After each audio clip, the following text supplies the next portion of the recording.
Maître, pourriez-vous nous dire dans quelles circonstances exceptionnelles vous avez bien voulu ouvrir un cours hors de Paris? Eh bien, c'est parce que il faut bien que notre art se répande.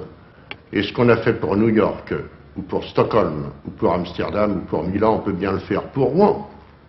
N'est-ce pas? Il ne faut pas insulter une ville en l'appelant ville de province.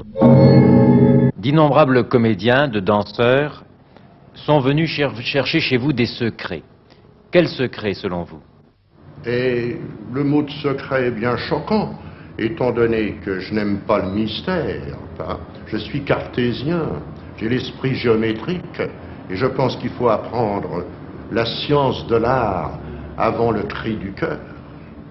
Le talent ne m'intéresse pas, le génie ne m'intéresse pas.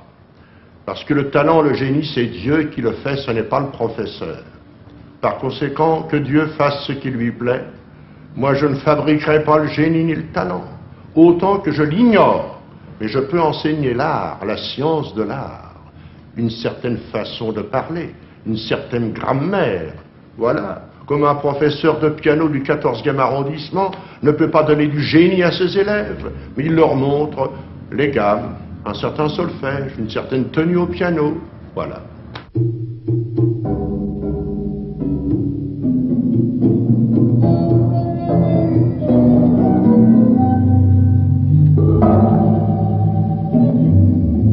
Quelle est votre technique?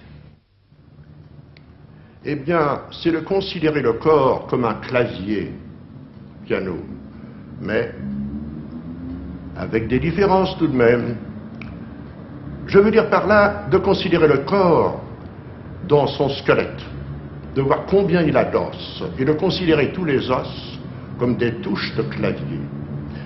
Et le corps, qui pourrait être ainsi figuré par un maître pliant, peut faire toutes sortes de combinaisons.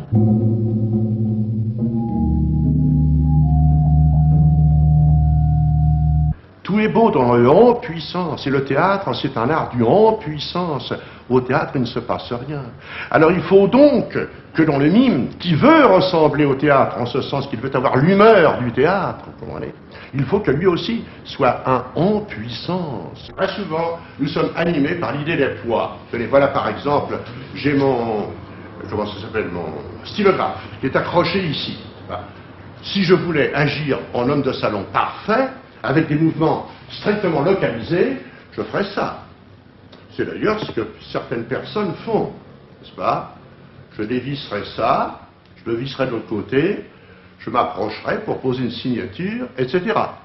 Oui, mais souvent, il y a la réminiscence du contrepoids, ce qui donne à peu près ceci.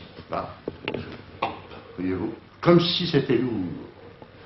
Et ça, comme si c'était lourd. Et ça, comme si c'était dur. Et ça, hop.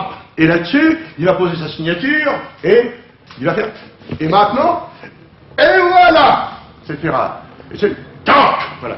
C'est-à-dire que l'homme, dans l'expression de ses sentiments, pour des choses où il n'a pas besoin de lutter, il lutte quand même parce que il lutte contre un fantôme. L'homme n'est pas fou de temps en temps, il est fou à l'état permanent, mais il l'est partiellement.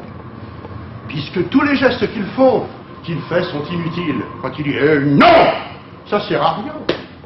Mais voilà, c'est une métaphore, il exprime par là qu'il écrase quelque chose qu'il gêne. Quand il dit attention, ça sert à rien, c'est simplement. Et il le fait comme s'il avait devant lui ce personnage. Il lutte contre les fantômes, vous comprenez? Il a en somme des réminiscences de sa nature ancestrale, lointaine, peut-être avant d'être un homme, on n'en sait rien. L'humanité sera régénérée, à mon avis, par le corps. Il faut que ça coûte, tout ce qu'on fait. Et tous ces équilibres instables vers lesquels on va automatiquement, qui font souffrir, n'est-ce pas?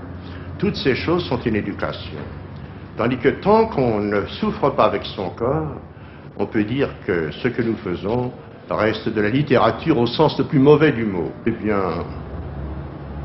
gâcher les choses que d'extraire de notre art, qui est si étendue, n'est-ce pas, des morceaux au hasard. Je suis à vous, pour me taire ou pour continuer.